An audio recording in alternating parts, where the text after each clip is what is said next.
ini masih samar-samar gitu kan. Nah, terus selanjutnya Louis Armand de Daguerre ini dinobatkan sebagai orang pertama yang berhasil membuat foto yang sebenarnya. Jadi ini semuanya gambarnya kelihatan nih. Nah, jadi gambar ini adalah sebuah gambar permanen pada lembaran plat tembaga perak yang dilapisi larutan iodin yang disinari selama 1,5 jam cahaya langsung dengan pemanas merkuri. Ini gambarnya nih dulu tahun 1839. Nah, proses itu tadi itu dinamakan sebagai daguerreotype. Untuk membuat gambar menjadi permanen, platnya itu dicuci dengan larutan garam dapur dan juga air suling. Daguerre itu pada saat itu ingin mematenkan temuannya itu, tapi dari pemerintah Perancis itu lebih baik digunakan secara cuma-cuma seluruh dunia. Jadi dia tidak jadi dipatenin gitu. Nah, dulu tuh tahun-tahun si Daguerre itu fotografi itu cuma dipakai oleh kaum-kaum bangsawan, kaum-kaum profesional, pelukis segala macam. Tapi di tahun 1880-an ini ada orang namanya George Eastman buka perusahaan namanya Kodak Eastman Company kalau pernah dengar. Eastman ini menciptakan film roll fleksibel yang tidak memerlukan penggantian plat secara terus-menerus. Hal ini memungkinkan dia untuk mengembangkan kamera kotak yang menampung 100 exposure film. Kamera ini punya lensa tunggal kecil tanpa adanya penyesuaian fokus. Nah, ini gambar kameranya kayak gini nih, kotak doang. Jadi cara kerja itu konsumen akan mengambil gambar dan mengirim kameranya balik ke pabrik film, yang dimana filmnya itu akan dicetak, didevelop. Seperti kalau zaman sekarang pakai kamera disposable ya. Nah, ini adalah kamera pertama yang cukup murah bagi rata-rata orang untuk membelinya. Nah, ukuran filmnya ini lebih gede daripada 35 mm. Kayak film-film zaman sekarang 35 mm itu 120. Nah, baru pada akhir 1940-an, film 35 mm menjadi cukup murah untuk digunakan sebagian besar konsumen. Nah, di tahun 1930-an, Henri Cartier-Bresson ini dan juga fotografer lainnya mulai menggunakan kamera 35 mm, film 35 mm kecil untuk menangkap gambar kehidupan sebagaimana yang terjadi daripada potret yang diatur, yang disetting gitu. Nah, pas Perang Dunia Kedua, mulai banyak jurnalis foto yang mengadopsi gaya ini. Jadi dia tuh ngambil foto sementah mungkin, nggak ada yang diatur. Jadi apa yang terjadi di dunia gitu. Nah, misalnya gambar ini nih, gambar perjuangan Iwo Jima oleh Joel Rosenthal. Nah, gambar-gambar seperti ini nih membantu membangkitkan semangat rakyat Amerika yang belum pernah ada sebelumnya.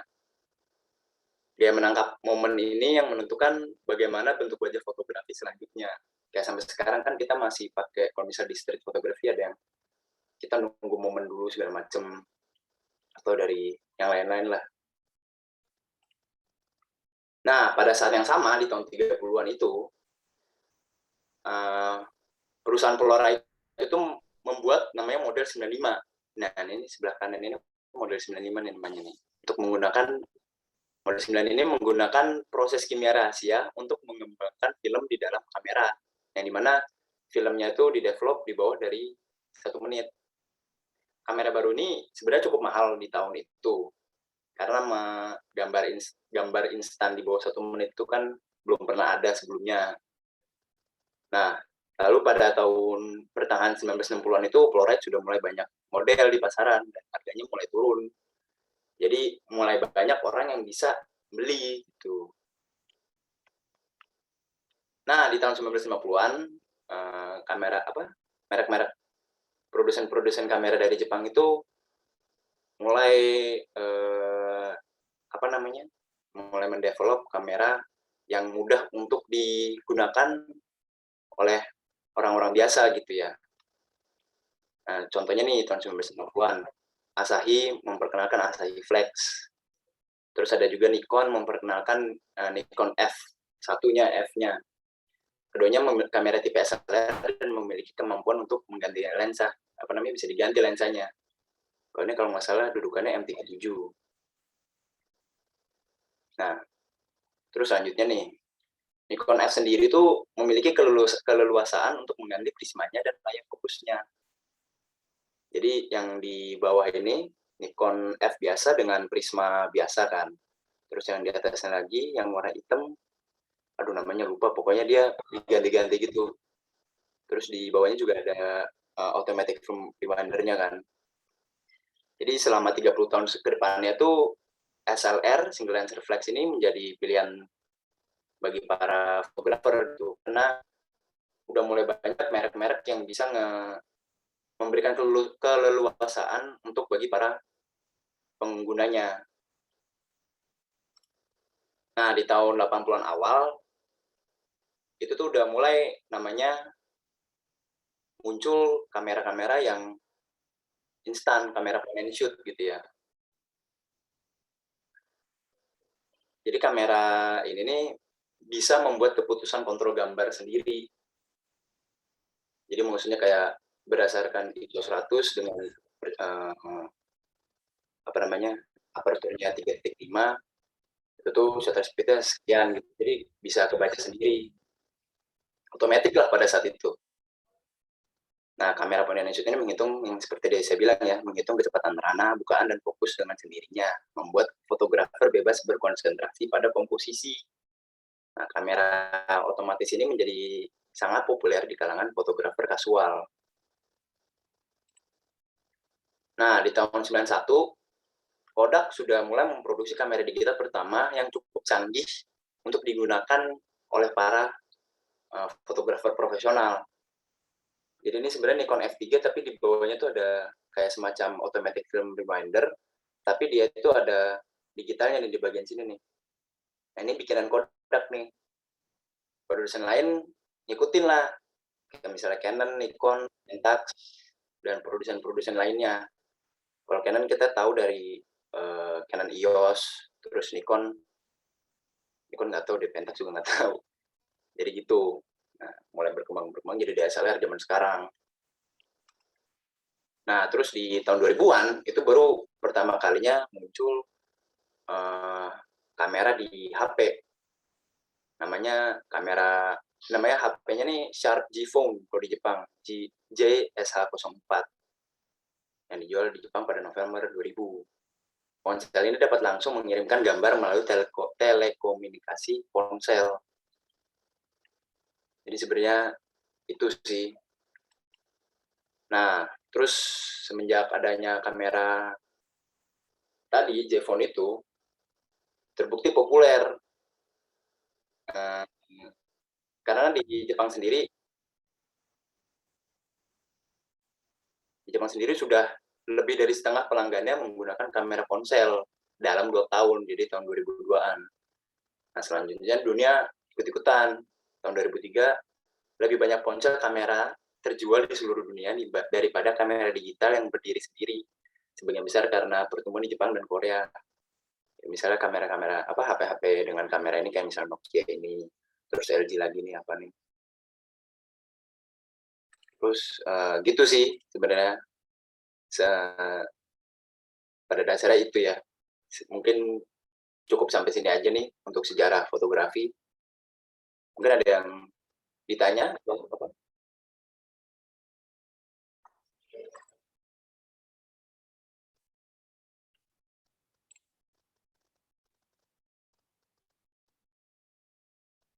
nggak ada, kita langsung ke ini kali ya, segitiga exposure ya.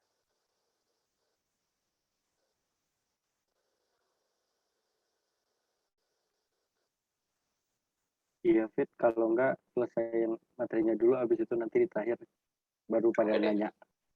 Oke, berarti ini langsung ke segitiga exposure. Sebentar.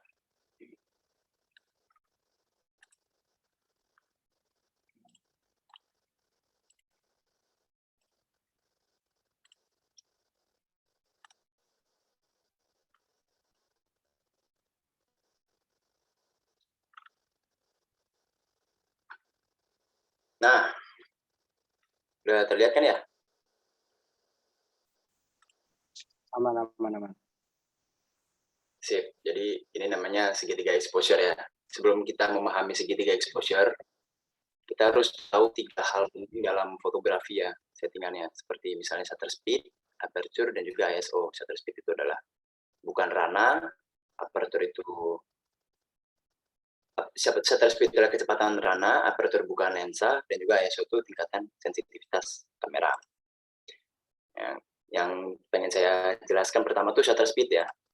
Shutter speed itu adalah seberapa cepat kamera bisa mendapatkan cahaya yang diberikan. Jadi pada dasarnya di kamera itu ada sebuah shutter yang bukaannya itu bisa kita setting seberapa cepat dan seberapa lambat. Nah, shutter speed yang tinggi ini bisa menghasilkan objek di dalam foto menjadi freeze, shutter speed tinggi. Nah, shutter speed rendah sendiri bisa menghasilkan objek di dalam foto menjadi blur, jadi motion gitu ya. Karena di ibaratnya kayak ranahnya kebuka nih, cahaya-cahaya yang lewat itu misalnya cahaya bergerak tuh, gambar bergerak, itu tuh bisa terekam oleh si kameranya sendiri karena bukanya lama. Kalau misalnya bukanya cuma sebentar, dia kan kelihatannya kayak nge-freeze gitu. Jadi kita langsung kasih contoh aja nih. Nah, ini contohnya nih, kalau misalnya di shutter speed yang tinggi, 1/125, itu tuh semuanya kelihatan seperti diam gitu ya.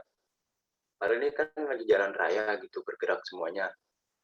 Nah, sedangkan kalau misalnya kita taruh di bukannya 5 detik, itu tuh jejak-jejak dari lampu mobil nih misalnya nih bisa kelihatan. Karena si sensor itu terbuka selama 5 detik, bisa merekam apapun yang bergerak di depannya. Sedangkan yang ini kan bukan cuma 1/25 detik gitu loh. Jadi yang ketangkep cuma sekelebat dari apa yang terjadi di depan kamera. Lalu selanjutnya adalah aperture atau diafragma lensa atau bukaan lensa. Diafragma aperture itu sebenarnya kemampuan lensa untuk memasukkan cahaya ke dalam sensor. Ngaruhnya apa?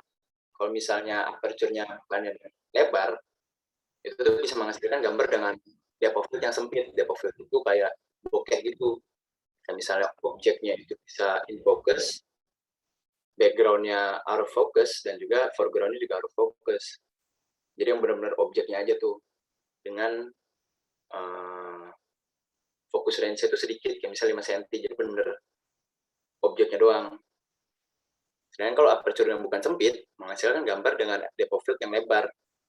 Kan tadi kan foreground dan background-nya blur tuh. Nah, kalau misalnya bukannya sempit, background dan foreground itu akan kelihatan lebih jelas.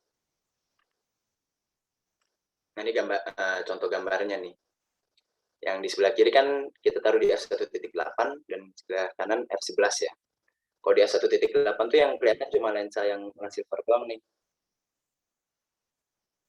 Yang di background-nya sendiri tuh nggak kelihatan, di foreground juga nggak kelihatan banget lah. Sedangkan kalau misalnya di f11 ini, kita bisa ngeliat nih, si semua lensa ini bisa kelihatan. Mungkin nggak kelihatan semua ya, hampir semua lah. Jadi maksudnya background dan juga foreground itu kelihatan in focus. Kayak misalnya di sini kita di sebelah kiri, kita nggak bisa baca aperture-nya nih di lensa yang kedua. Sedangkan di gambar kedua, kita bisa lihat tuh bacaan aperture-nya. Jadi gitu. Jadi intinya itu sih. Nah, terus yang terakhir itu adalah ISO atau ISO lah, kecepatan ISO. Nah, ISO itu adalah kemampuan sensitivitas kamera terhadap cahaya yang diberikan. Maksudnya kamera itu sensornya ya, dan juga misalnya film juga bisa, plat film. Nah, ini contohnya itu kalau misalnya ISO-nya makin rendah, sensor itu semakin tidak sensitif terhadap cahaya. Yang misalnya kelihatan di 100, 200, 400, dan 800. Juga masih ada lagi 1600, 3200, 6400, 12800. Jadi intinya semakin tinggi bacaan ISO, si sensor itu akan semakin sensitif terhadap cahaya yang diberikan. Tapi ada harganya. Kalau misalnya ISO-nya itu rendah, gambar itu akan clear, lebih jelas. Sedangkan kalau misalnya tinggi, akan kelihatan noise. Karena untuk mengakomodir sensitivitas cahayanya dari sensor. Nah nih, semakin tinggi tingkatan ISO, semakin sensitif terhadap cahaya, namun hasil gambarnya menjadi noise atau grainy. Balikannya, semakin rendah tingkatan ISO, semakin tidak sensitif terhadap cahaya, namun menjadi jernih. Nah ini misalnya bisa dilihat nih ya, di settingan pencahayaan yang sama, tetapi dengan ISO yang berbeda. Ini ISO 12800 dan juga ini ISO 100. Kita zoom lagi nih. Nah, kan kelihatan di sebelah kiri nih, kelihatan nggak ya? Mungkin nggak begitu kelihatan ya, karena ini di zoom ya. Tapi kalau misalnya di gambarnya sendiri, ini kelihatan ada grain-grainnya tuh, ada noise-nya, ada kayak serbuk-serbuk gitu. Sedangkan kalau di sini ini jernih, semuanya jernih. Ya, mungkin nggak tajam ya, tapi kelihatan semua lah gitu loh. Nggak ada noise, nggak ada semut-semut itu loh, semut-semut kalau kata orang mah. Nah ini comparison-nya nih. Yang di sini kan grainy, terus yang di sini lebih clear, ISO 100 soalnya. Jadi sebenarnya itu sih ya. Jadi balik lagi, kita ngeringkas lagi, kalau shutter itu menentukan apakah foto di dalam, objek di dalam foto itu menjadi freeze atau motion kan. Sedangkan aperture itu efeknya objek di dalam gambar itu menjadi memiliki depth yang sempit atau luas. Depth ini maksudnya depth of field. Nah, ISO ini efeknya itu adalah noise, gambar yang noise atau jernih. Nah, untuk menentukan exposure yang tepat, itu yang tadi tuh, gimana cara kita bisa menggunakan segitiga exposure itu dalam kegiatan fotografi kita kan. Caranya, kita harus tahu dulu prioritas kita dalam mengambil gambar. Dan juga setelah itu, kita rubah pengaturan yang lain berdasarkan prioritasnya. Kita ambil contoh deh. Ini ringkasannya lagi nih ya. Kita ambil contoh. Misalnya prioritas utama dalam gambar adalah depth sempit terhadap setir kayu di mobil dengan pencahayaan yang normal. Jadi, depth sempit ini artinya kan di F rendah, misalnya F1.8. Sedangkan pencahayaan normal berarti meternya harus di tengah. Nah nih, artinya kita mengatur pengaturan aperture di paling lebar, karena prioritas di depth sempit. Pengaturan shutter dan ISO mengikuti berdasarkan cahaya yang diberikan. Jadi kita menyimbangkan ISO dan juga shutter speed-nya berdasarkan reading dari light meter. Nah, pencahayaan yang ideal itu dapat diketahui berdasarkan jarum light meter menunjukkan ke angka 0. Nah, ini yang di kotak biru nih, light meter, pencahayaan ideal dari kamera ya. Nah, terus yang kotak merah ini, light meternya. Nah, misalnya dengan settingan seperti ini, dengan pencahayaan ideal, hasil fotonya kan seperti ini nih. Nah, kita bisa melihat kayunya, setirnya kelihatan, tapi di dashboard bagian sana nggak kelihatan, terus kalungnya juga nggak kelihatan banget. Jadi di sini nih memiliki depth sempit kan. Nah, kalau misalnya jarumnya di 1, di sebelah kiri dari angka 0, maka gambarnya underexposed, kekurangan cahaya. Nah, cara taunya dari sini.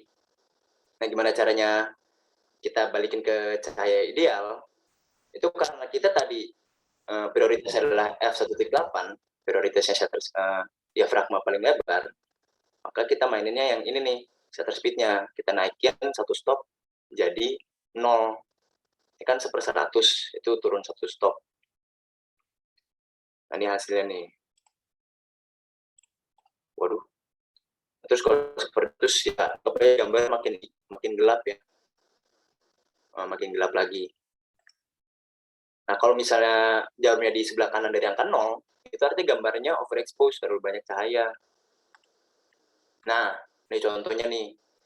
karena cahaya yang masuk itu lebih banyak, yaitu adalah 1/25 detik, kan tadi idealnya 1/50. Hasilnya ya cahaya lebih banyak, terlalu banyak. Nah ini 1/13 nih, satu stop di atas 1/25 detik. Hasilnya kan lebih terang nih dibandingkan ini.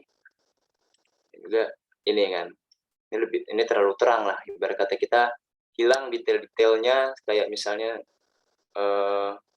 dashboard sini nggak bisa kelihatan nih, bagian atas dashboard nggak bisa kelihatan semua karena pencahayaannya terlalu banyak. Jadi nanti nggak kebaca sebenarnya sama kamera ini. Sebenarnya itu sih. Mungkin ada pertanyaan. Kalau misalnya ada pertanyaan bisa langsung tanyakan saja.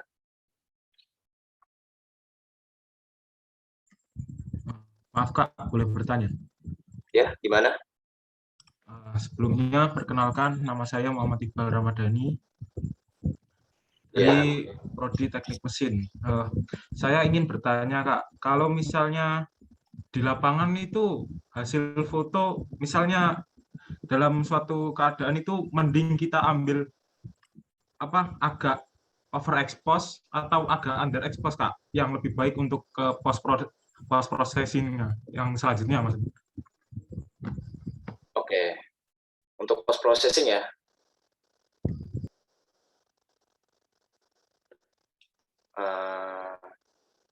Overexpose atau underexpose? Oke.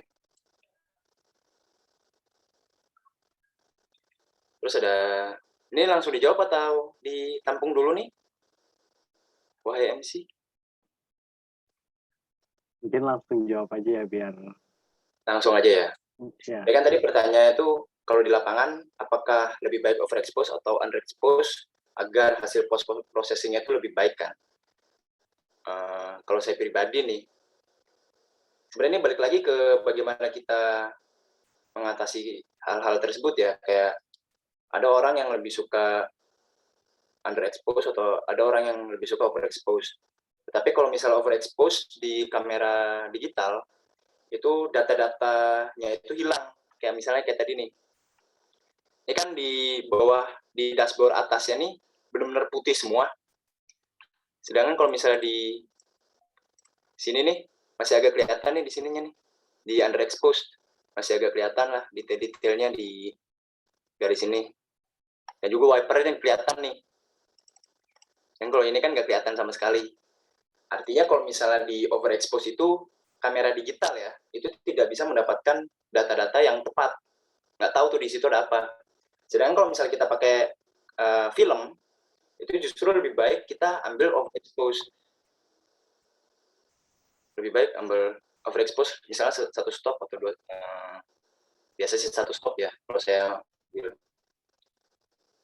Nah, apalagi kita untuk post processing lebih kalau menurut hemat saya mungkin ini salah, itu lebih baik overexpose mungkin ya setengah stop, 1/4 stop, karena kan ini kan bisa tuh 1/4 stop, setengah stop, 1 stop kan.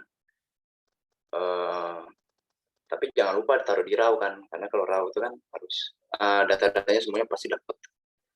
Jadi mungkin itu sih jawaban dari saya, mungkin salah, mungkin benar, kebenaran yang mutlak itu tidak ada. Jadi itu, terima kasih pertanyaannya. Ya Kak, terima kasih. Sangat mengingatkan saya. Mungkin ada pertanyaan-pertanyaan lain? Tolonglah ditanya biar asik nih. Kak mau bertanya. Iya, silahkan. Perkenalkan, saya Lunar dari fotografi. Kan tadi ada di materi itu tentang prioritas, nentuin prioritas buat nentuin gimana sih ambilnya enaknya pakai yang aperture berapa, ISO berapa gitu tuh nanti apa namanya gitu tuh cara nentuinnya gimana sih Kak? Kan kita udah tahu nih prioritasnya. Nah terus buat nentuinnya gitu kadang aku masih suka bingung. Nah, nentuin prioritasnya gini nih. Oke, makasih pertanyaan, sorry. Makasih pertanyaannya. Jadi kan pertanyaan adalah bagaimana kita menentukan prioritasnya kan. Karena kita udah tahu, sebentar, sorry. Tadi pertanyaan menentukan prioritas atau apa ya? Tentuin cara pengambilan gambarnya, kan udah tahu prioritasnya. Oke. Jadi, makasih pertanyaannya. Kan kita udah tahu nih, misalnya prioritasnya dov sempit. Misalnya kita ambilnya gini deh. Foto ininya yang ideal. Nah nih, pakai pen, mana pen?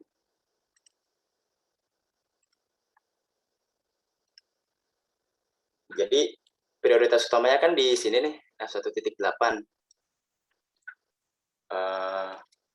F1.8 ini nggak usah dirubah nih.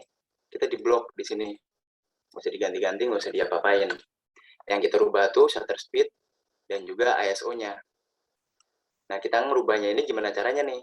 Jadi kalau misalnya 1/50 ini, jadi kan kamera ini kan ada apa nih ya namanya ya, toggle ya, kayak putaran-putaran gini. Nah, 1 kali muter itu kalau nggak salah setengah stop gitu, atau 1/3 stop, aku lupa. Jadi misalnya 1/50 kita putar sekali ke sana, jadi 1/60, terus selanjutnya lagi jadi 1/80 kan. Nah itu kalau kita naikin ini juga ngikut nih si apa namanya nih, jarum light meternya. Kalau misalnya kita foto prioritas sudah benar, terus nanti jarumnya terlalu di sini, terlalu di kiri atau terlalu di kanan. Jadi kita mainin ISO atau shutter speed-nya. Misalkan settingan apa ya? Kita pengen foto jalanan, dengan jalanannya itu harus freeze. Berarti kecepatannya seperti yang tadi 1/25 detik. 1/125 detik, sorry. Tapi siang tapi kita ya settingan ISO-nya dari awalnya 1600 misalnya, dengan shutter speed-nya 50, F-nya masih f1.8 juga. Berarti kan cahaya tuh terlalu banyak tuh. Berarti dia bakal, jarumnya ini yang kuning kecil ini bakal di sini nih, terus kedap-kedip. Nah itu artinya terlalu overexposed. Cara mengatasinya gimana? Misal kita blok di shutter speed-nya di 125, 1/125. Nah kita mainin lah tuh ISO-nya. ISO-nya kalau misalnya dikecilin, misalnya di bawahnya 800 gitu, kita turunin di 400, itu bakal nanti turun tuh harusnya 400. Kalau misalnya belum turun, turunin lagi jadi 200. Atau kita mainin di F-nya dikecilin, misalnya dari f1.8, bukannya dikecilin maksudnya ya, f1.8 jadi 2.4, 2.8, 2.3, 3.5, f4 gitu, sampai garisnya garis jarum light meter itu di tengah, di tempat idealnya itu. Atau juga bisa dua-duanya. Kalau misalnya ISO udah mentok di 100, terus shutter speed udah pasti blok di 1/125 detik. Berarti yang dimaininnya F-nya kan. F-nya dinaikin makin kecil. Bukannya makin kecil maksudnya. Udah terjawab belum ya pertanyaannya? Berarti patokan biar benernya itu ada yang di light meternya ini ya Pak? Kenapa? Patokan benernya. Misal kalau udah pasnya gitu loh, bisa dilihat dari light meternya gitu. Sorry, suaranya kok kurang jelas di saya. Berarti nggak apa-apa Kak, udah nggak apa-apa. Ya, dengar.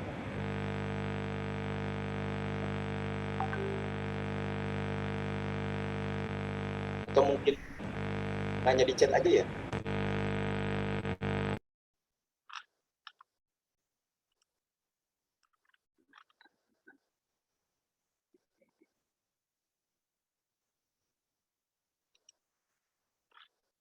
Sudah, benar sudah.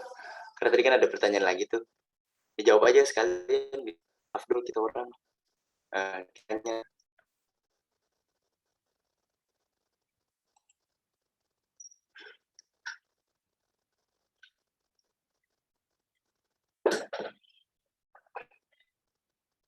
ini sambil nunggu pertanyaannya dari udah. Oke deh.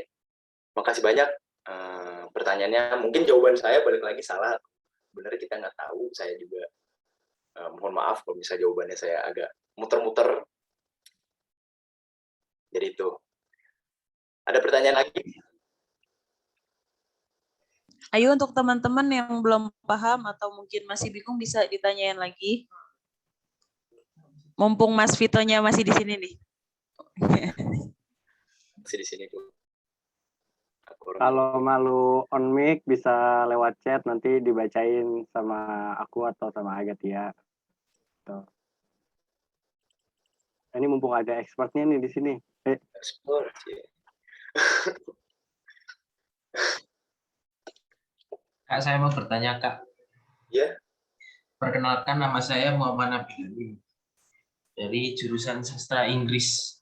Dan saya mau bertanya, kalau kita memotret mending file formatnya itu JPG atau RAW ya, Mas? Oke. Ini tergantung kita masnya prioritasnya apa dulu.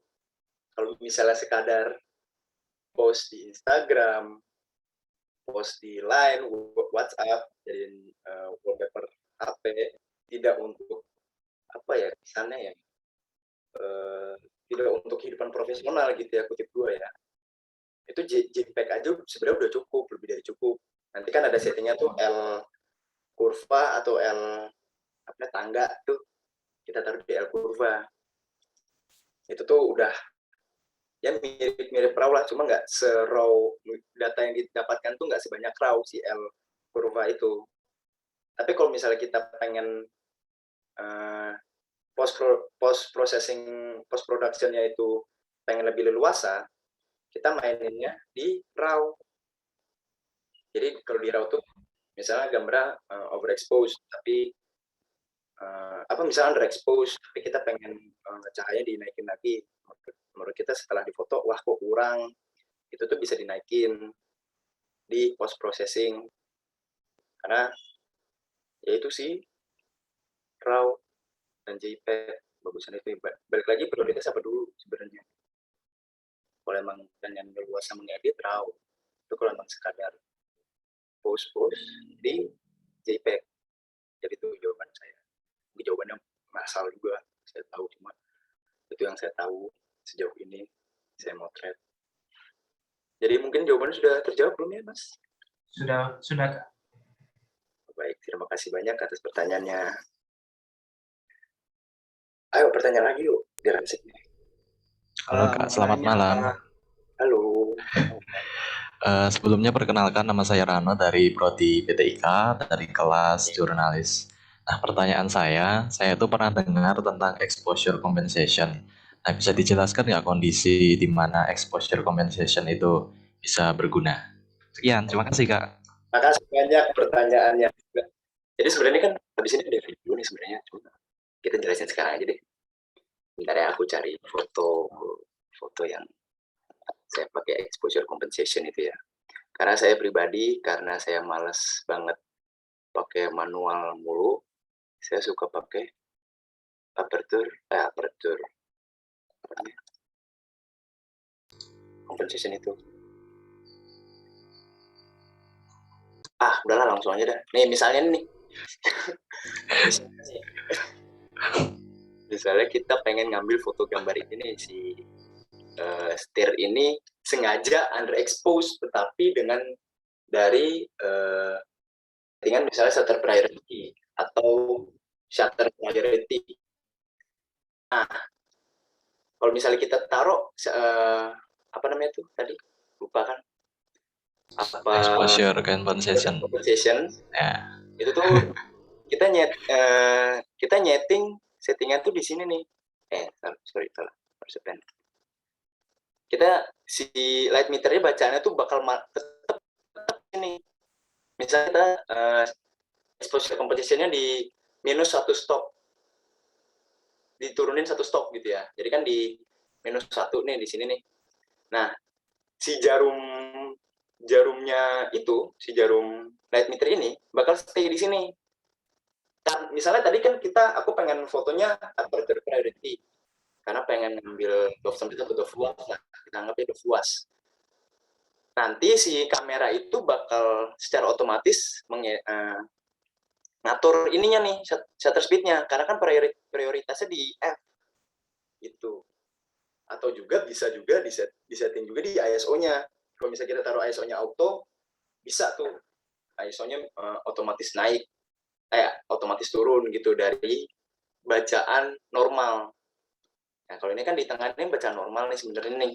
Kalau misalnya kita emang ngejar underexpose-nya, kita ditaruh exposure compensation di sini. Kenapa kita pengen ngejar underexpose-nya? Karena beberapa foto itu bisa kita ambil bagian highlight-nya doang. Kayak misalnya 25% dari gambar itu hitam doang, ya, bayangan doang. Tapi di 25% itu ada cahaya yang ada gambar yang bagus gitu, yang pengen kita ambil, yang pengen kita rekam. Nah, itu exposure compensation itu kita ngejar si highlightnya ini, si itunya gitu, bukan ngejar shadow-nya juga. Jadi bacaannya itu cuma berdasarkan yang kecil itu. Misalnya gini deh, langsung aja ngambil deh. Sebentar.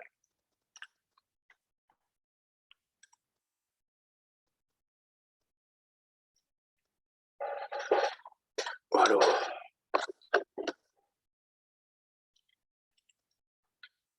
Bagus banget pertanyaannya, asli. Caur, angkatan baru. Mantap, Kak. Kalau nggak mantep, nggak asik juga.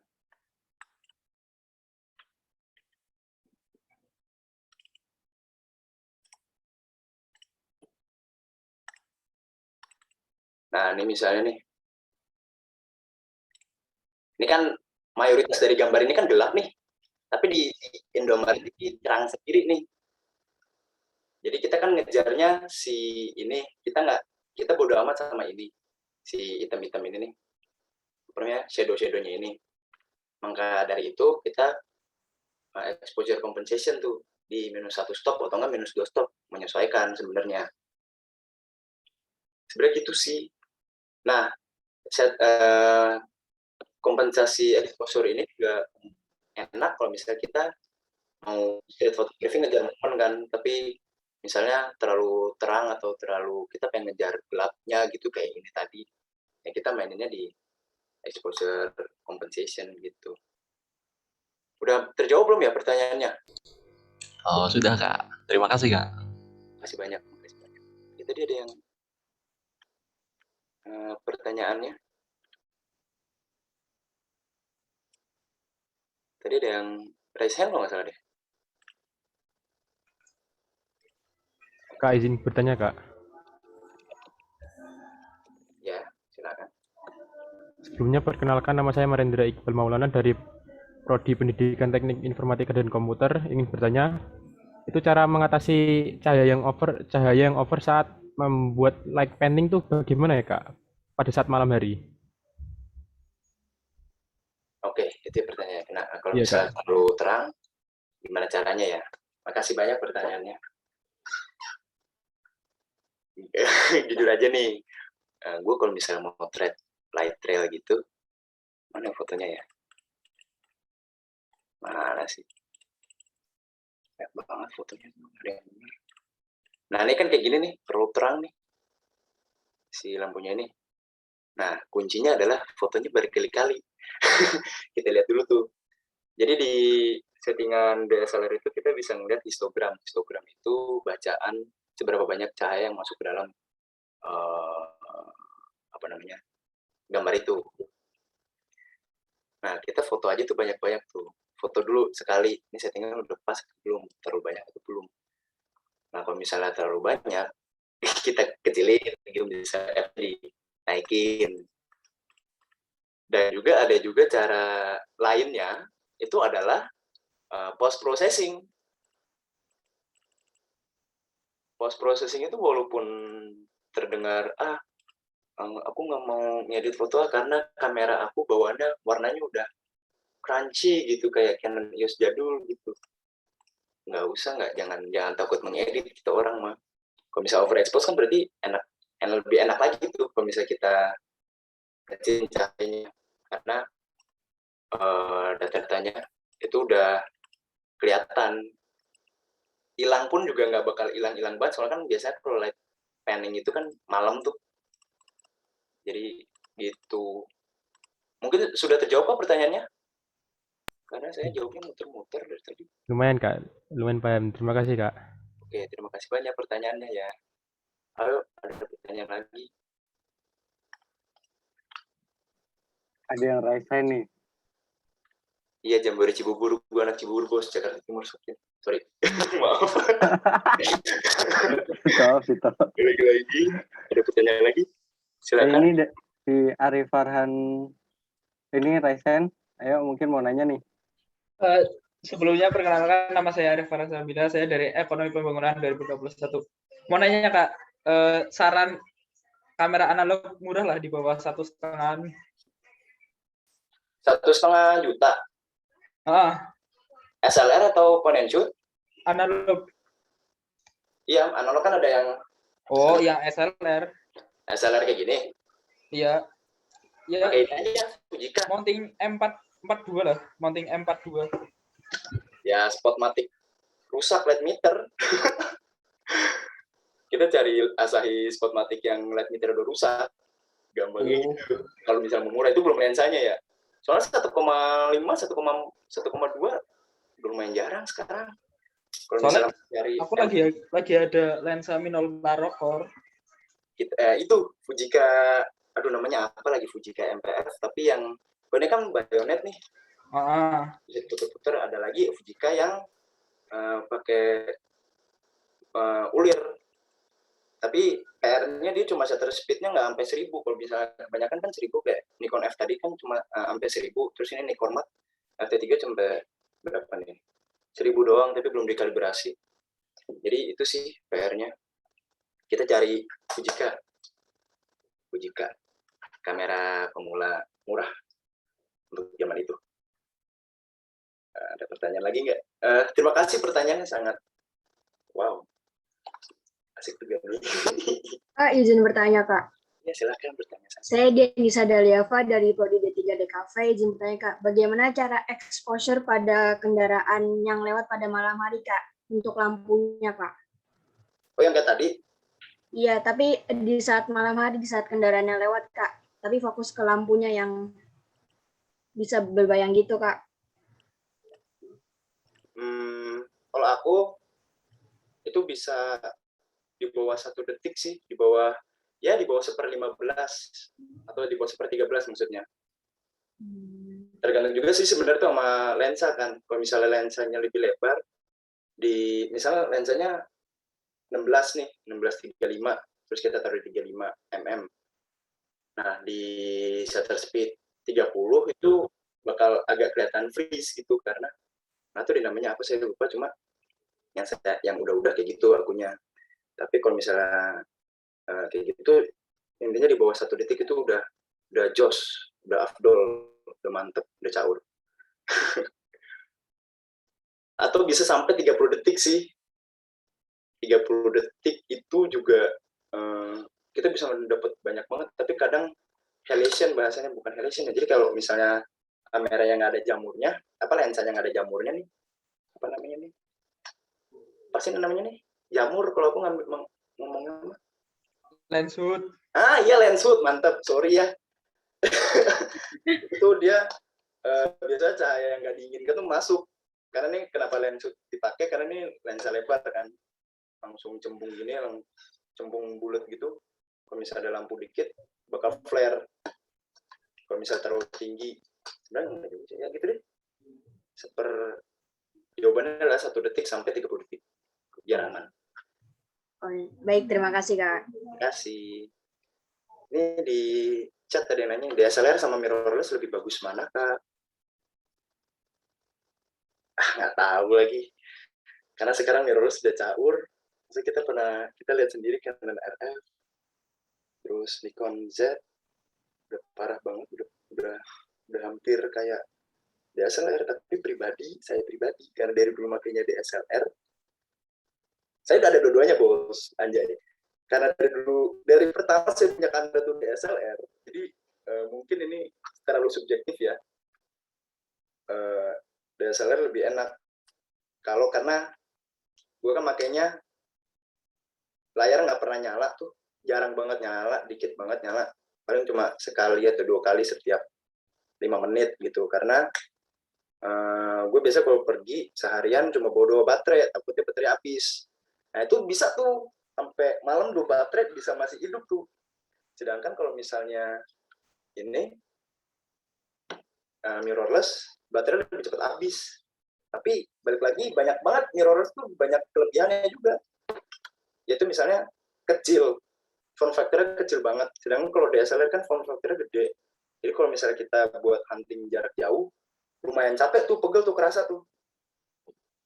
Kerasa, emang beneran kerasa, apalagi pakai misalnya bawa lensanya banyak gitu, yang 35 mm, terus 50 mm, 28 mm, terus 50 mm yang gayanya beda lagi gitu. Apa namanya? Karakter beda lagi. Medium format kegedean, bos. Lau bawa senjata itu kemana-mana, bos. Coba. Jadi gitu. Untuk jawab dari sisi kepraktisan, kamera digital tanpa lensa tentu sangat tepat. Kamera jenis ini akan sangat berguna untuk menemani Anda jalan-jalan karena fisiknya yang ringan dan ringkas. Benar. Kualitas gambarnya juga berani bersaing dengan kamera DSLR. Nah, namun untuk memasuki dunia fotografi lebih expert lagi, ada kamera DSLR pada umumnya. Sebab kecepatan menyimpan gambar ke memory card di kamera mirrorless masih kalah cepat dengan kamera. Benar. Jadi kalau misalnya kita pakai mirrorless untuk sport fotografi, itu agak PR tuh. Benar-benar PR. Jadi kalau misalnya kita nembak spray gitu, gitu, itu nanti kalau udah kelamaan tuh bakal agak lebih lambat lagi. Gitu. Jadi itu kayak apa sih? Processingnya tuh nggak bisa secepat DSLR. Sedangkan kalau misalnya yang emang purpose build gitu, kayak misal 7D gitu, kalau nggak 1D, itu kan kenceng banget tuh, nggak bakal berhenti. Gitu suaranya, kayak senjata api. Jadi gitu. Sebenarnya ribet atau nggak ribet, gini sih ya. Yang penting, udahlah. Tunggu juga ribet atau enggak.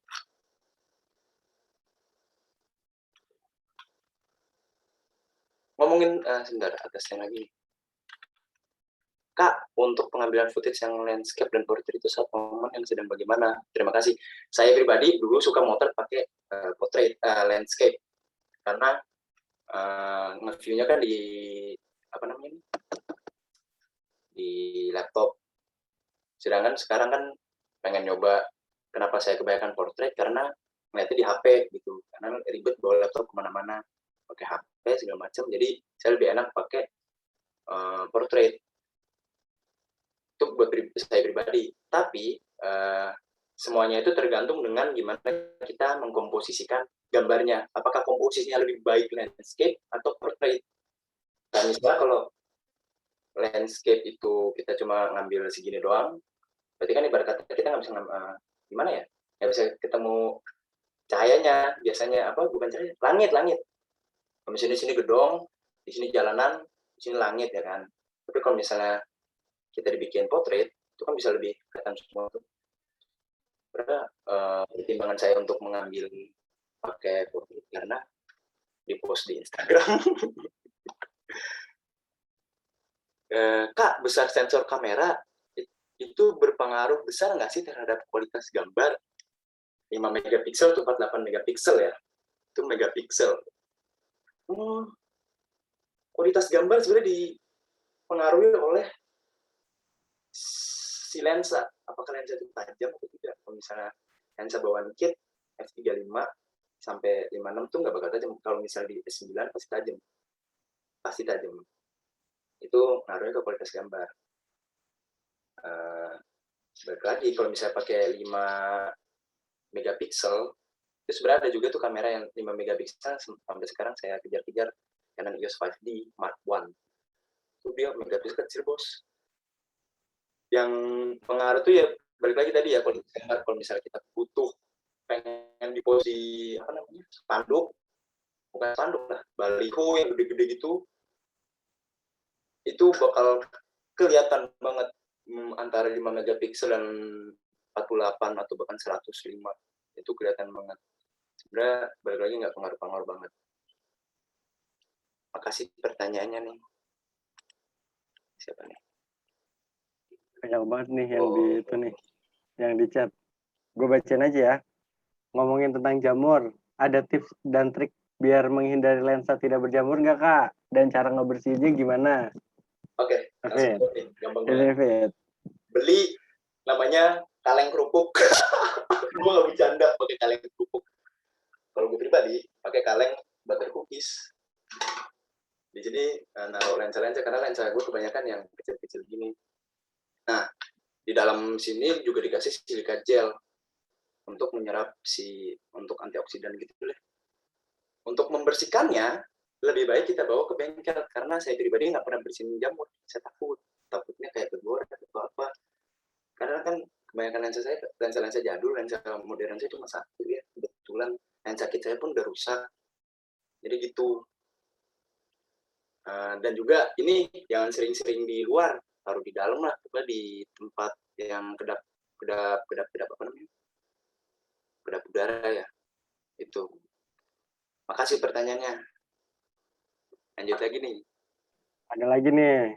Kak, kalau ND filter itu penting nggak buat fotografi atau lebih main ke segitiga exposure-nya aja? ND filter itu yang hitam itu kan ya? Yang jadi hitam Ya, kan? Kak. Bukan CPL kan? Kalau ini ngaruh ke video. Karena video itu, misal kita di FPS-nya 25 FPS, shutter speed itu harus 50. Nggak bisa diganggu-gugat. Nah, kalau misalnya di FPS 50, shutter speed di 100, nggak bisa diganggu-gugat. Kenapa? Karena, apa namanya ya? Aduh, lupa lagi. Motion blur, Kak. Ya, motion blur, bener. Jadi motion blur itu bakal gimana gitu. Nah, ND itu kepakainya di perfilman biasanya. Saya pribadi nggak punya ND, tapi saya makainya CPL sama mist. Pro mist di CPL nih. 50 mm doang masalahnya. Jadi pentingnya tuh buat segitiga exposure, bukan untuk fotografi. Selanjutnya nih, coba. Guys. Oh ya udah. White Guys, lebih baik mana nih, white atau tele nih? Balik lagi, pada dasar fotografi itu kan prioritas kita apa? Apakah kita ingin mengambil keseluruhan dari gambar atau apa keseluruhan atau cuma sebagian, ngerti nggak sih?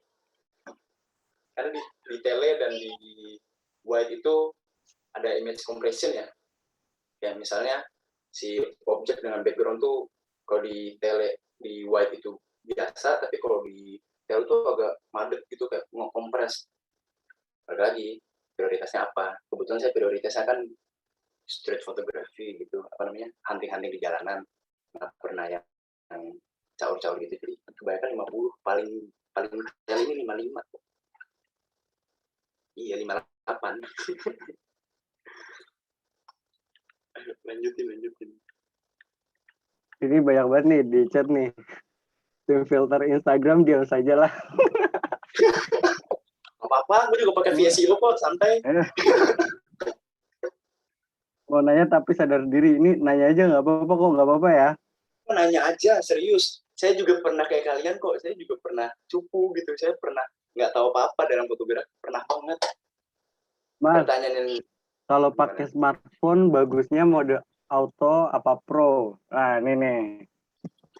Aduh, saya nggak tahu lagi mode pro atau biasa gimana, cuma kalau saya biasanya, aduh nanti dibilang sombong ya. Pokoknya HP saya kan iOS.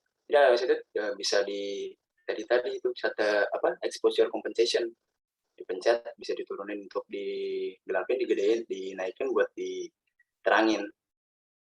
Karena saya pribadi ngambil pakai HP itu cuma buat buru-buru, kalau nggak ada intention buat yang serius-serius banget. Jadi saya biasanya pakai auto sih. Nih, ada lagi nih. Boleh jelasin kondisi yang bagus buat white sama tele? Tele, gampangnya gini deh, tele portrait. Kita pengen ngambil detail dari sebuah objek. Tapi kalau misalnya white, itu kita mengambil hampir kondisi ya, kayak ibaratnya kayak kejadian apa sih di dalam itu, juga main komposisinya bisa lebih enak. Kayak misalnya tele itu biasanya kalau saya pribadi makanya buat otomotif fotografi atau street fotografi yang lebih ke human interest. Jadi ngeliatin raut muka atau apa, atau juga apalah gitu-gitu. Kalau white sendiri saya sering makanya buat ini apa, ngeliatin kondisi keadaan. Terus apa lagi pertanyaannya, Mas? Lanjutin Mas MC. Oh ya nih, kalau ke bengkel itu habis berapa Kak? Oh, pertanyaan yang tadi, yang jamuran mungkin. Apakah nanti akan ada kelecetan sedikit kah sesudah balik dari bengkel? Susah sih kalau bengkel. Bengkel tuh kayak pacar, sumpah semuanya tuh. Bengkel motor, bengkel mobil, bengkel laptop, bengkel HP, bengkel lensa, kamera jadul. Kayak pacar, nggak bisa langsung semua bengkel bagus atau semua bengkel jelek. Jadi kita harus gonta-ganti gitu. Kayak ini semua lensa saya itu dari satu bengkel kuncian saya. Kalau ada yang pernah tahu, Pasar Baru. Dulu bengkel kuncian saya Kurnia Kamera, dia udah lama juga. Sekarang Carlo Kamera. Yang menurut lebih caur aja gitu. Terus masih ada lagi kok banyak. Habis berapa? Tergantung sih kalau nyuci berapa sih. Nyuci lensa kayak nggak habis banyak lah. 250 paling mentok, itu paling mentok banget. Sedangkan ini 50 mm saya nih sebenarnya harus dibawa ke bengkel karena ring focusingnya tuh agak keset, harus diganti. Nah itu bisa mahal lagi, balik lagi tergantung rusaknya apa. Apakah nanti akan ada kelecetan sedikit kah sesudah balik dari bengkel? Nah, itu tadi, bengkel tuh udah kayak pacar. Kalau misalnya ini jelek, lecet, wah ini, wah nyebelin lu, pindah gitu. Terus misalnya curhat sama bengkel, kemarin gue butuh nyuci ini, kok malah lecet segala macam. Biasanya dikasih diskon, biasanya apa. Ada lagi nih. Kak, ada rekomendasi kamera DSLR atau mirrorless buat newbie nggak Kak? Ayo. Newbie nih. Ya, newbie. Ayo. Newbie nggak tahu apa nih kan. Kalau DSLR Sony ya? Nggak tahu sih kalau DSLR nih ya. Gue pribadi karena kan gue orangnya old school banget. Canon EOS 1D. Karena autonya gampang. Enggak. Apa ya? Apa aja sih sebenarnya rekomendasi sebenarnya kalau misalnya kita mikirin, wah speknya begini, speknya begitu, ini kan kamera saya aja 600D, jadul banget. 550, 500D juga saya penasaran karena katanya color renderingnya beda. Jadi balik lagi buat newbie itu bagusnya apa? Yang budget friendly. Kalau misalnya mirrorless ini, aku pribadi M50, Canon M50 di bawah 10 ya misalnya, Canon M50, kalau enggak M3. Terus DSLR itu 600D kalau Canon. Saya nggak pakai Nikon, sorry, Nikon satu-satunya cuma pakai analognya doang, soalnya oke keren. Canon 600D, 650D, jangan 600D ya, karena mekanisme prismanya udah beda. 650 tuh lebih bagus. Udah tuh 650 tuh udah start kayak 750D kalau nggak salah. Dari suaranya juga beda. Kayak ini kan kayak tikus kejepit kayak cekrek gitu. Kalau 650 tuh kayak gede tebel gitu kok, cekrok gitu. Aneh banget. Sorry banget.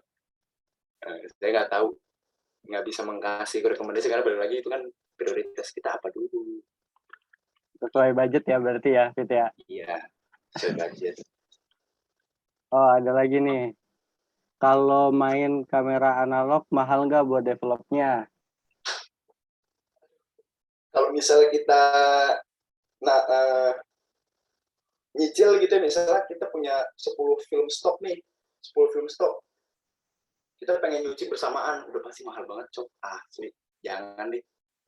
Jadi, mahalnya itu, kalau di Super Film itu, jangan Super Film deh, Rawamangun. Dia tuh kalau nggak salah 65 untuk ISO-nya biasa, nggak di 100 tapi dicuci 200 gitu. normal tuh 65, kalau ditambahin tuh 10.000, kalau dikurangin juga 10.000. Itu belum ongkir, udah termasuk scan 65.000. Masalah agak nyesel sih kemarin kenapa nggak nyicil. Ini banyak banget film belum dicuci. Kelamaan dicicil makin mahal. Balik lagi, mahal atau enggak relatif sama asli.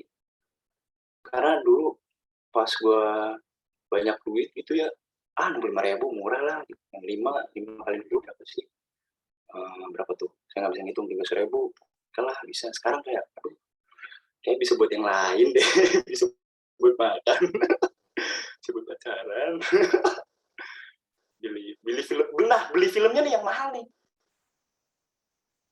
Beli film itu film yang untuk pemula gitu, itu kisaran 198 kalau Tokopedia, 98 sampai 150. Sedangkan kalau yang pro itu bisa ke atas.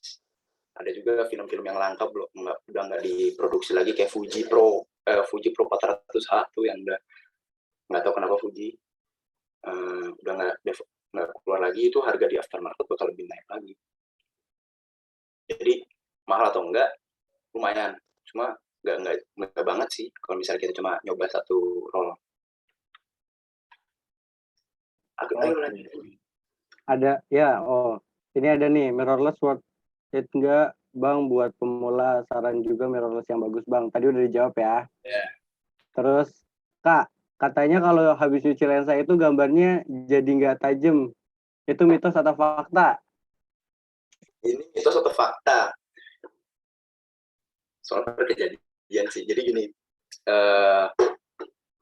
masalah mitos atau fakta bisa, kalau saya pribadi fakta, tetapi itu bisa mitos kalau bengkel udah bener, udah bagus gitu ya, udah jadi kuncian banget, udah momen banget sama abang-abang bengkelnya. Itu kenapa bisa nggak tajam? Karena kalibrasi fokusnya tuh nggak bener dia. Biasanya gitu.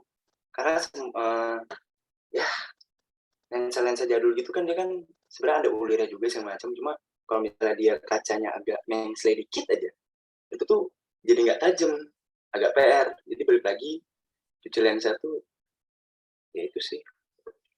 Oh, itu kejadiannya karena rusak sih kamera lensanya. Cuma ya balik lagi mitos atau fakta, bengkel bagus apa enggak. Oke, selanjutnya pertanyaan dilanjutinnya sampai batasan ini yang terakhir nih, yang terakhir banget nih. Okay. Terakhir. Kak, kalau ngefoto mending pakai autofocus atau manual fokus? Mantap pertanyaannya, bagus sekali pertanyaannya. Kebetulan lensa saya hampir mayoritas itulah manual fokus karena saya nggak punya uang. Balik lagi, mending pakai auto atau manual?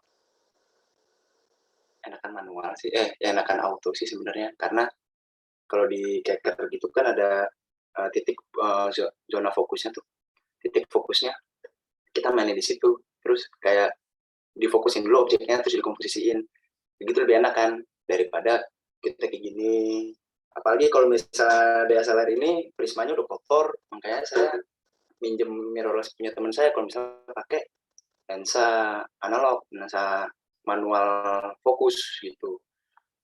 Jadi mending auto fokus atau manual fokus. Kalau misalnya baru auto sih nggak apa-apa, tapi kalau misalnya pengen belajar manual nggak apa-apa juga. Jangan terlalu menang-mending gitu sebenarnya, karena balik lagi prioritasnya apa, dan setiap hal itu ada pros dan cons-nya. Kayak manual lebih enak buat film misalnya, kalau film perfilman maksudnya. Kalau auto enak buat fotografi gitu sih. Oke ya, pertanyaan udah caur, asli ini caur banget ini, buka dulu caur. Makasih banget, ya ampun Kak Vito, bermanfaat banget. Enggak, jadi maaf untuk ya kalau misalnya jawaban dan materi saya itu kurang. Bener, saya pribadi merasa kayaknya kurang deh, cuma itulah karena tingkatan subjektivitas saya kan di situ, kurang perlu. Maaf ya kawan-kawan, I love you all. Iya, ini untuk teman-teman yang masih ada pertanyaan, bisa banget nih nanti mungkin PC Kak Vito-nya langsung. Ya. Atau mungkin ya bisa banget Kak. DM. Nah, atau DM juga bisa. Aquino, kan namanya udah kelihatan ya, Aquino __ Vito gitu. Atau enggak akun satu lagi yang buat buang sampah, Tustel Vito, TUSTEL VITO. Itu buat buang sampah foto. Salah. Nah, tuh untuk teman-teman bisa langsung follow dan tanya-tanya Kakak Vito. Alay banget ini ya, sorry.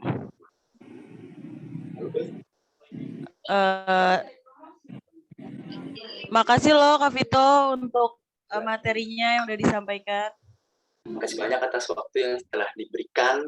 Atas hari ini saya bisa sharing, saya bisa ngobrol lah dengan angkatan berapa sekarang? 15 ya, angkatan 15. Kayak asli ini pertama kali sih saya pribadi pertama kali menjadi pemateri sih. Asli juga. Boleh ditanya. Semuanya.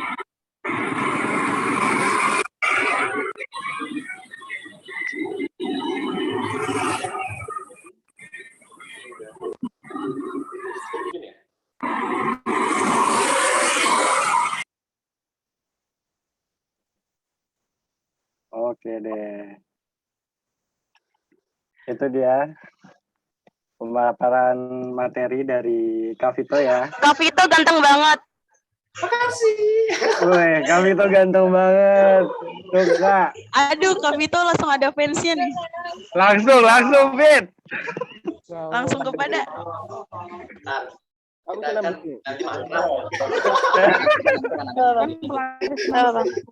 Kan makrab. Kok kamunya aja ikut ambil? Makanya nih yang mau ketemu Kak Vito pastiin biar ikut makrab ya biar bisa ketemu. Ya tuh. Kak Vito ganteng banget.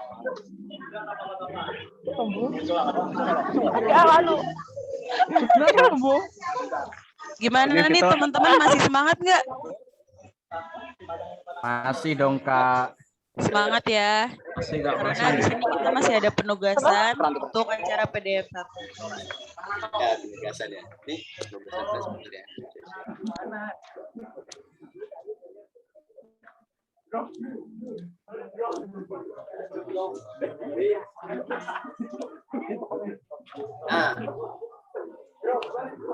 penugasan.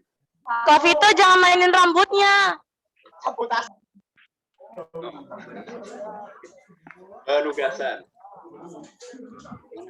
Nah, ini penugasannya. Belum dimasukin ding itu. Nah, ini untuk penugasannya nih teman-teman. Jadi captionnya. Ya, gimana? Lanjutin aja.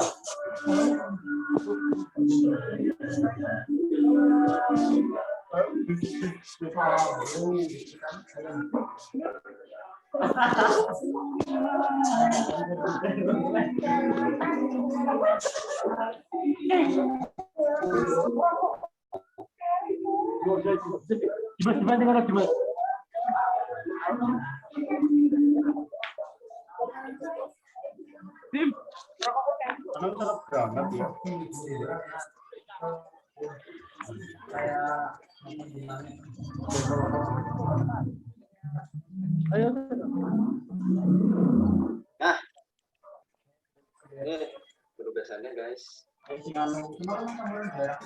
Ya ini ya. Ini buat penugasan PDF 1 yaitu ambil 3 foto berarti ya. Gitu ya. Yang pertama, foto pertama itu foto gelap. Ketentuannya ISO-nya 100, shutter speed-nya 1/640, aperture-nya f6.3 ya. Terus buat foto kedua itu foto terang, ISO-nya itu 200, shutter speed-nya 1/125, aperture-nya f4.5. Foto ketiga bebas. Nah, habis itu setelah kalian foto, bentar nih, ini banyak banget nih pertanyaan nih di chat. Bentar, nanti aku jelasin dulu sebentar. Habis itu kalian upload ke Instagram kalian, tulis di captionnya itu tulis ketentuan yang tadi, penjelasan foto-foto kalian dari ISO-nya, shutter speed-nya, aperture-nya, terus kalian tuh foto apa, terus jangan lupa tag klik Instagram klik, terus hashtag klik UNES, klik 2021, klik 15, nama kelompok kalian sama PDF 1. Nah, ini kan banyak pertanyaan nih.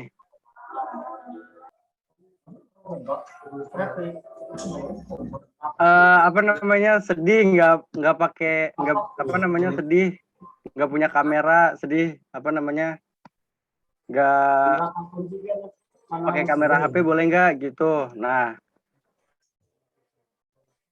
pokoknya pakai, kalau misalnya kalian nggak punya kamera bisa pakai kamera HP. Jadi bebas, nggak perlu pakai kamera apa namanya, DSLR, mirrorless atau sebagainya. Kalau dan settingnya kalau yang bisa pro silahkan gunain pro. Kalau misalnya perlu extension kayak apa namanya, aplikasi-aplikasi foto pro itu yang di HP kan banyak tuh, itu juga boleh kan?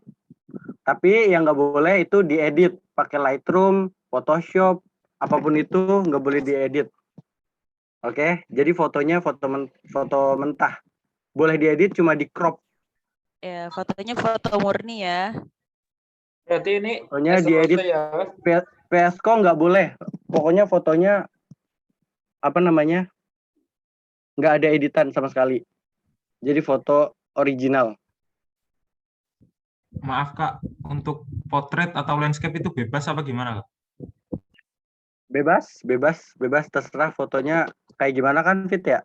Fotonya terserah.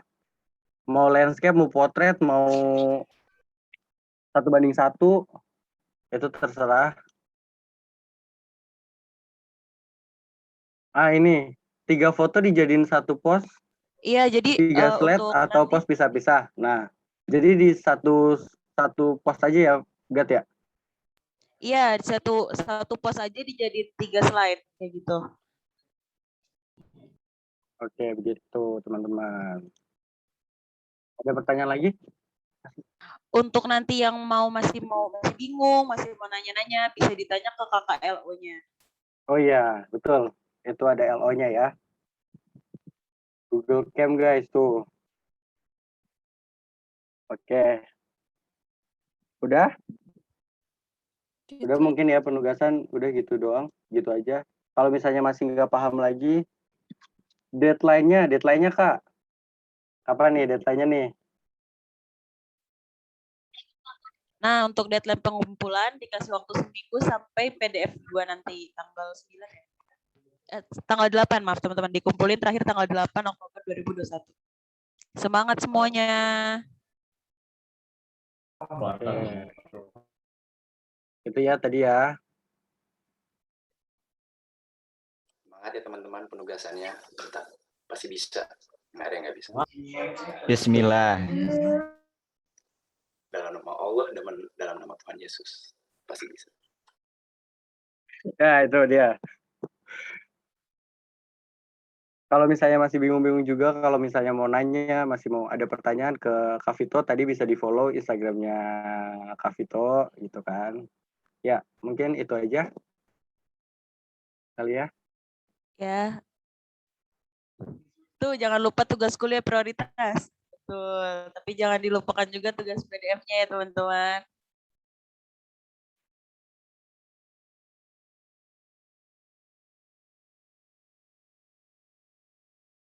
Nah, udah nih kita udah sampai di penghujung acara. Gak berasa ya ngobrol sama Kak Vito, asik banget. Tahu-tahu udah jam 9. Malam minggunya ditemenin sama Kak Vito nih.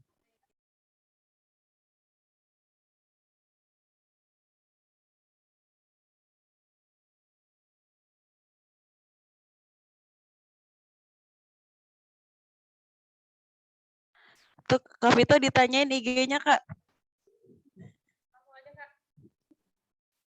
Mungkin IG-nya Kak Vito bisa diketik ya di ini ya, di chat ya. Iya.